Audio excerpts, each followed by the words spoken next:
Welcome to IBTV. తూర్పు గోదావరి జిల్లా రాజానగరం నియోజకవర్గంలో రాజకీయ వివాదం వేడెత్తింది. కోరుకొండ మండలంలో వైఎస్ఆర్ కాంగ్రెస్ పార్టీ కార్యాలయంలో జరిగిన మీడియా సమావేశంలో జక్కంపూడి గణేష్ ఎమ్మెల్యే బత్తుల బలరామకృష్ణపై తీవ్ర విమర్శలు చేశారు. జక్కంపూడి కుటుంబంపై ఎమ్మెల్యే చేసిన అనుచిత వ్యాఖ్యలను తీవ్రంగా ఖండించిన గణేష్, రాజానగరంలో జరుగుతున్న అవినీతిపై కోరుకొండ లక్ష్మీనరసింహస్వామి ఆలయంలో సత్య ప్రమాణానికి తాము సిద్ధమని చెప్పారు. ఎమ్మెల్యే బత్తుల బలరామకృష్ణ కూడా సత్య ప్రమాణానికి సిద్ధమా అని ప్రశ్నించారు. ఉద్యోగాలు వేయిస్తానని చెప్పి చాలా మందికి డబ్బులు తీసుకొని నువ్వు ఈ సతీమణి కూడా సెంట్రల్ జైలు చేశారనేటటువంటి విషయాన్ని కూడా పక్కదో పెట్టాలని చెప్పి చాలాసార్లు ప్రయత్నించావు. నువ్వు వచ్చి నీతులు చెప్తుంటే దెయ్యాలు వచ్చి వేదాలు వర్ణిస్తున్నట్టు నాకైతే. అదేవిధంగా ఈ మధ్యన మొన్న మాట్లాడుతూ రాజీనామా కోసం చెప్తున్నావు.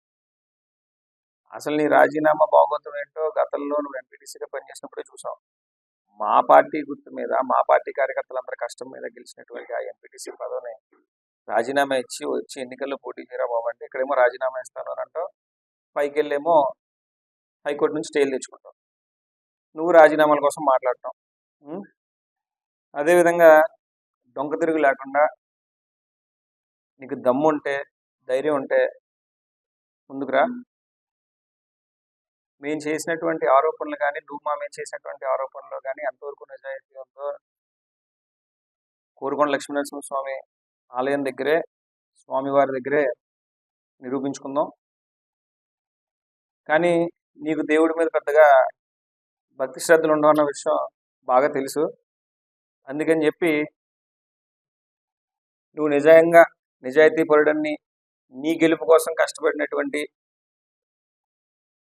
బొడ్డు వెంకటరమణ చౌదరి, ఇప్పుడు ఆయన టీడీపీ ఇన్ఛార్జ్ కానివ్వండి, లేదా ప్రస్తుత ఎంపీ దగ్గుబాటి పురంధేశ్వర్ గారు కానివ్వండి, వాళ్ళిద్దరూ కూడా వచ్చి ఇదిగో బత్తుల బలరామకృష్ణ అవినీతిపరుడు కాదు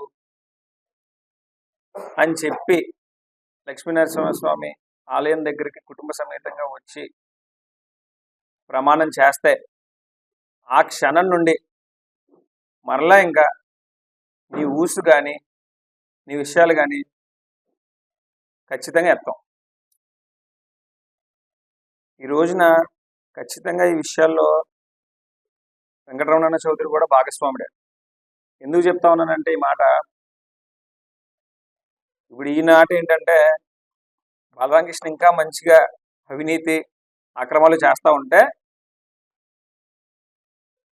ఈయనకి రేపు సీట్ ఇవ్వరు, నాకు రేపు సీట్ వస్తుంది కదా అని చెప్పి దురాస్తో ఈయన కూడా నోరు తెరవట్లే.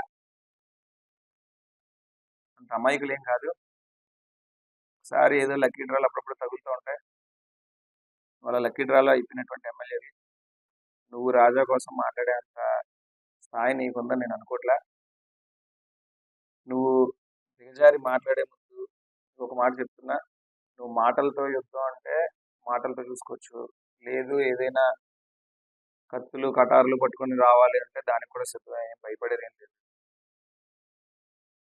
నువ్వు అమ్మ, అబ్బా ఇలాంటి పదాలు మాట్లాడే ముందు ఒకటికి 2 సార్లు ఆలోచించుకొని మాట్లాడు. నువ్వు ఎవరితో మాట్లాడుతున్నావో గుర్తు తిరిగి మాట్లాడు. లేదు నీకు కావాలి, గొడవే కావాలి అని అనుకుంటే టైం చెప్పు, ప్లేస్ చెప్పు, ఎక్కడికి కావాలంటే అక్కడికి వస్తాం.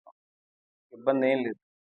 నీకు రాజమండ్రి కావాలంటే రాజమండ్రి, రాజనగరం కావాలంటే రాజనగరం, రాజమండ్రి కావాలంటే రాజమండ్రి, ఎక్కడైనా పిలుచుకో, సింగిల్గానే వస్తాం. నీ మీదకి మా బలగాన్ని చూపించుకునేంత స్థాయి కూడా నీది కాదు. ఇంకొకసారి ఇట్లాంటి పిచ్చి పిచ్చి మాటలు అమ్మ అబ్బల వరకు వెళ్ళామంటే మాత్రం చాలా గట్టిగా ఉంటుందని చెప్పి మాత్రం హెచ్చరిస్తా ఉన్నా. కబడ్డారు.